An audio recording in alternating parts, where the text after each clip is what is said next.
25 millions de bijoux sont vendus chaque jour dans le monde.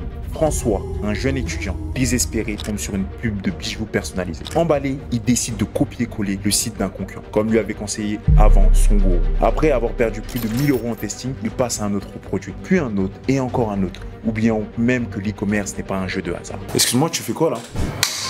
Bah, je suis à la recherche du produit gagnant. On m'a dit que c'était au bout du 100e produit que j'allais réussir. Ah, d'accord. Ok. Ça doit être ça. Un beau jour, grâce à l'algorithme YouTube, il tombe sur une vidéo de ce gars avec plus de 8 ans d'expérience et l'un des rares à avoir le trophée des 100 000 commandes sur Shopify. Ce gars décide de tout partager sur la création de marque. Et aujourd'hui, pour toi, il te dévoile les secrets de la création de marques de bijoux afin que tu puisses réussir sur le long terme et arrêter d'être un e-commerçant intérimaire. Salut à tous, Mansa Online. Et comme mentionné plus haut, j'ai plus de 8 ans d'expérience dans l'e-commerce. Et au cours de ces années, et suite à de nombreux échecs, j'ai acquis énormément d'expérience sur la création de marque. Et vraiment, sur cette chaîne, on est ici pour partager tout ça. Dans cette vidéo, je vais te donner 9 conseils pour lancer ta marque de bijoux et réussir à coup sûr. Assure-toi de rester jusqu'à la fin de la vidéo, car les 9 conseils sont issus de nombreux fondateurs de marques de bijoux à succès que j'ai rencontrés au cours de ces années. La première étape pour créer ta marque de bijoux est de définir ton histoire de marque. Attends. Depuis tu me parles de marque. Mais c'est quoi une marque? Une marque, c'est un ensemble d'éléments, noms, logos, qui distinguent les produits ou les services d'une entreprise. Mais ça, tu le comprendras un peu plus tard dans la vidéo. Avec le nombre de choix disponibles pour les consommateurs, avoir une histoire de marque est essentiel pour te démarquer et créer une connexion émotionnelle avec ton audience. Pose-toi ces questions. Est-ce qu'il y a quelque chose d'intéressant dans la manière dont tu vas commencer ton entreprise? Par exemple, tu pourrais raconter comment tu as découvert une passion pour les bijoux en voyageant et en rencontrant des artisans locaux. Est-ce que tu défends une cause spécifique? Peut-être que tu souhaites promouvoir l'artisanat local ou utiliser uniquement des matériaux recyclés. Tes produits résolvent-ils un problème particulier? Par exemple, des bijoux hypoallergéniques pour les personnes avec des peaux sensibles ou des bijoux qui sont censés avoir des propriétés de guérison ou porter chance. Tu pourrais par exemple t'inspirer de Fort Océan qui a réussi à mixer la bonne cause et le business. Leur histoire est que la marque a un objectif de vider l'ensemble de l'océan des déchets et chaque bracelet acheté contribue à ça.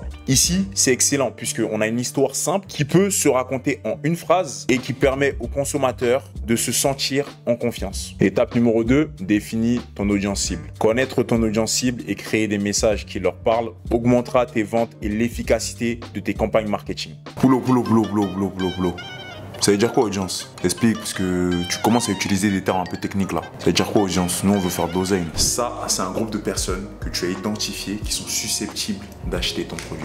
Regarde ce que ton audience fait au quotidien, où elle passe son temps, si par exemple elle passe son temps à châteler les halles ou au bon marché, et même les musiques qu'elles écoutent. Utilise Instagram, Reddit, Pinterest pour obtenir des informations et connaître leur goût en matière de bijoux. Par exemple, si tu cibles les bobos parisiens, ils pourraient rechercher des bijoux élégants et tendances, souvent faits à partir de matériaux recyclés avec un design unique. Ils sont attirés par des produits qui racontent une histoire et qui sont fabriqués de manière éthique. Et dans un autre cas, si tu cibles les personnes de cité, elles peuvent préférer des bijoux un peu plus voyants et résistants, souvent en matériaux robustes comme l'acier inoxydable ou le plaqué or, avec des designs inspirés du hip-hop et des influences rap par exemple. Étape numéro 3, décide du type de bijoux que tu vas vendre. Une fois ton histoire de marque définie et ton audience ciblée identifiée, pense au type de bijoux que tu souhaites vendre. Tu pourrais te concentrer sur des pièces quotidiennes ou des bijoux pour des soirées. Pense aussi aux matériaux, or plaqué, or massif, perles, argent, etc. Utilise des outils comme Google Trends pour identifier les styles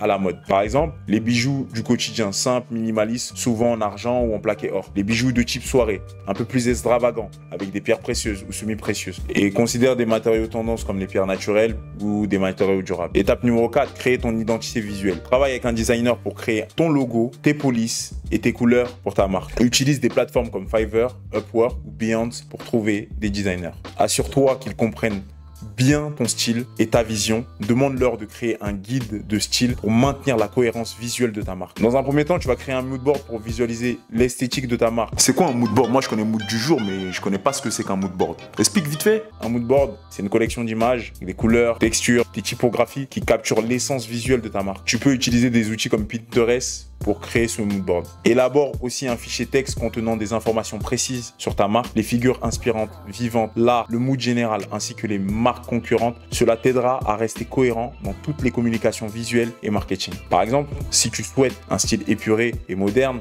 assure-toi que ton logo, tes polices et tes couleurs reflètent cette esthétique. Si ta marque est plus axée sur le vintage, opte pour des designs qui évoquent cette époque. Étape numéro 5, trouve un fournisseur. Alors l'étape numéro 1 dans la recherche pour trouver un fournisseur commence sur Internet. Voici quelques plateformes et astuces. Dans un premier temps, Alibaba. Alibaba, cette plateforme permet de trouver des fournisseurs dans le monde entier. Utilise des filtres pour affiner tes recherches par type de produits, matériaux et régions. Ouais, on m'a dit que sur Alibaba, là, il y avait beaucoup de scammers. Aujourd'hui, je vais te partager 5 arnaques qui arrivent très souvent sur Alibaba. Je sais pas, je fais pas trop confiance. Mis à part sur le prix de tes produits, il y a de très faibles chances que tu te fasses scam sur Alibaba. Ensuite, DHgate. C'est un autre site de grossiste qui propose une large variété de bijoux. C'est idéal pour des commandes un peu plus petites qu'Alibaba. Supposons que tu recherches des bracelets en argent avec des pierres semi-précieuses, utilise des filtres pour sélectionner uniquement les fournisseurs qui proposent ces bracelets-là. Et ces fournisseurs doivent être vérifiés. Compare les prix, les quantités minimales de commandes, c'est-à-dire MOQ, et les délais de livraison. Dans un deuxième temps, tu peux participer à des foires et des salons professionnels. Les foires et les salons professionnels sont des endroits parfaits pour rencontrer les fournisseurs en personne. Par exemple, il y a une foire à JCK à Las Vegas, il y en a une autre à Paris et il y en a une autre à Hong Kong qui s'appelle Jewelry and Gem Fair, une des principales foires de bijoux et de pierres précieuses en Asie. Donc le plus simple, c'est d'aller dans ces foires-là. Une des plus grosses aussi populaires, c'est la foire de Canton où tu pourras vraiment rencontrer en direct les fournisseurs et pouvoir vraiment échanger avec eux pour pouvoir tester les qualités, pour pouvoir voir réellement si tu peux bosser avec eux ou pas. Et les foires, c'est vraiment un bon échange où tu peux vraiment faire quelque chose d'intéressant. Étape numéro 3 et l'étape qui est la plus abordable pour les Français, c'est travailler avec des artisans locaux. Si tu souhaites des pièces uniques et un contrôle de qualité rigoureux, travailler avec des artisans locaux peut être une excellente option. Donc c'est simple, pour trouver des artisans locaux, tu peux aller sur Google, Yelp, etc. Dans ton quartier, il y en aura forcément. Donc tu peux aller dans un premier temps visiter les ateliers pour voir leur processus de fabrication, discuter avec eux de tes besoins. Si tu es basé en France, tu peux collaborer avec des artisans, des bijoutiers français pour la création unique et de haute qualité. Cela te permet aussi de promouvoir ton bijou comme étant made in France, ce qui peut être un argument de vente important. Ensuite, ce qui est super important, c'est de vérifier la fiabilité des fournisseurs avant de finaliser un partenariat. Demande des échantillons, vérifie la qualité avant de passer une grosse commande. Je vois souvent de e-commerçants sous prétexte qu'ils veulent aller vite, ils ne touchent même pas le produit et après ils s'étonnent que les clients soient déçus. Donc recherche des avis sur le fournisseur, recherche si ils ont eu un gros volume ou non de vente et toutes les informations requises parce que l'objectif ici, il faut que tu garantisses à tes clients une éthique et une qualité de produit assez importante pour pouvoir tenir sur la durée. Si un fabricant est par exemple intéressant sur Alibaba, commande-lui des échantillons pour évaluer sa qualité. Recherche également des avis sur ce fournisseur et ensuite consulte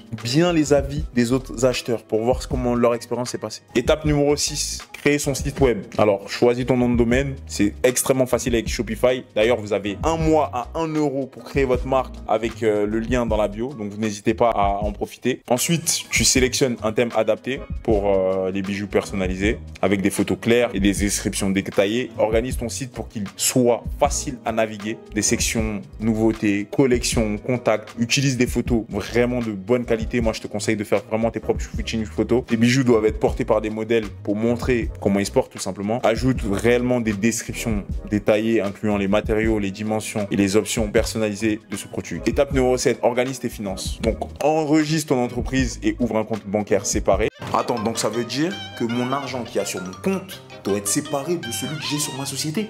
Oui, c'est simple, pour une simple raison. Imagine, tu as prévu un budget de 5 000 € quand tu veux lancer ta marque. Et qu'au bout d'un moment, tu as un imprévu qui coûte 1 000 €. Genre, je sais pas, ta voiture elle est cassée, etc. Mais que tu prends ce budget-là dans tes 5 000 € pour résoudre ce problème. Donc, du coup, ton entreprise, donc, / le lancement de ta marque sera moins puissant. Donc, il est très important de distinguer les deux afin d'éviter tout problème. Parce que dans la vie, en vrai de vrai, on ne sait jamais. On ne sait jamais de quoi est fait demain, on ne sait jamais. Tu peux avoir beaucoup d'imprévus. Donc, distinguer les deux. Comme ça, ton objectif d'entreprise reste fiable et long.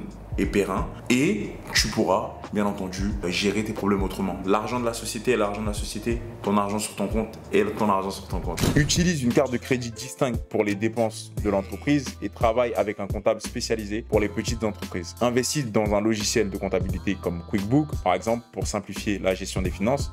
Avoir un compte bancaire séparé pour ton entreprise te permet de mieux suivre tes dépenses et de simplifier la comptabilité à la fin de l'année.